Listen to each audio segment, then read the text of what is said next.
could we start off with you talking about what is a sustainable finance taxonomy and why does Australia need one of those? Taxonomies are essentially classification systems. They identify assets and activities that will support a net zero future in Australia.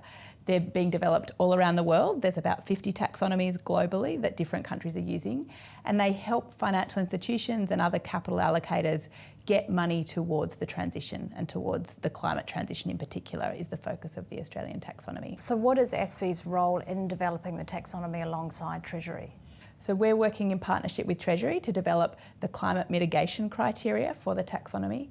We bring together a group of technical experts that form the governance body, the Taxonomy Technical Expert Group, and we facilitate and draw on input and expertise from a range of different experts across climate, across policy, across financial institutions, First Nations expertise, to provide input and draft up those criteria. We also run the public consultation periods. We're in the midst of the second public consultation period. You started this work, or ASFI started this work in July 2023. So what phase are we up to now? So we're very much towards the back end of the initial development phase. As you mentioned, the partnership with Treasury started in July 2023. We also work with the Council for Financial Regulators, their climate working group, as the governance and oversight body for the taxonomy development. We've just gone out for public consultation on the draft technical screening criteria for the 6 sectors that are covered by the taxonomy, as well as the do no significant harm and social safeguards criteria. So Kristy, there are 6 priority sectors within the taxonomy. Can you tell us how they align to the government's plan for decarbonisation, and therefore how that's going to help the mobilisation of capital into that decarbonisation plan? It's a really good question because both of them are very complementary. The first thing to say is that the 6 sectors that we've developed screening criteria for the taxonomy are the same 6 sectors that will be covered by the sector plans.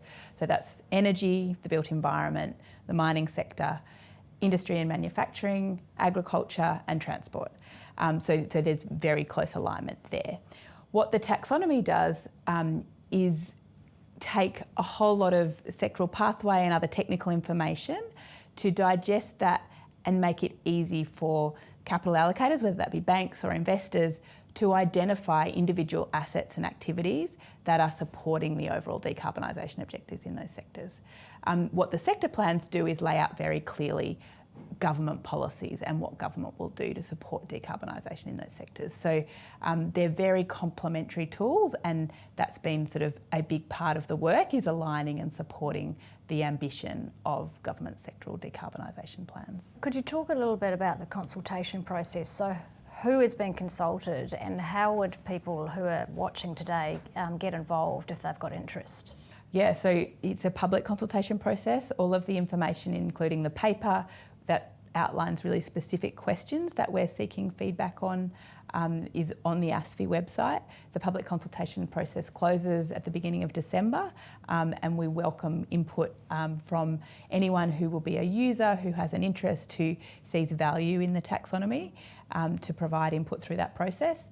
Following the close of public consultation in December, we will collate and integrate the feedback that we receive, and then have that finalised and delivered to government by the end of this year.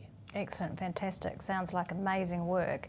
So now turning to COP29 in Baku, you're going to be meeting with counterparts. There are taxonomies being developed all over the world. So what is your hope, and what are you looking to achieve whilst you're there? There's a lot of interest in the way that Australia has gone about particular parts of our taxonomy. One is that we are very explicitly identifying transition activities and transition measures to allow and enable capital to flow towards the transition, not just to those things that are already green. That's particularly important for hard to abate sectors, but it's important for lots of sectors as well, if you think about the Australian economy.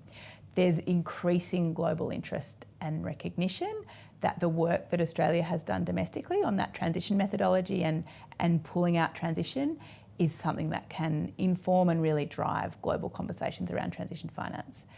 The second area where there's a lot of interest is the way that we have gone about defining green mining criteria. Again, an area that other countries haven't yet done, and something that we will be meeting with and hosting an event sort of around at COP as well. And then the third area that's there's a huge amount of international interest and something that we'll be pursuing through COP and broader conversations is the way that we've integrated First Nations rights and heritage into the social safeguards criteria. Excellent. Thank you, Kristy, and look forward to seeing you when you come back. Thank you. Thanks for having me.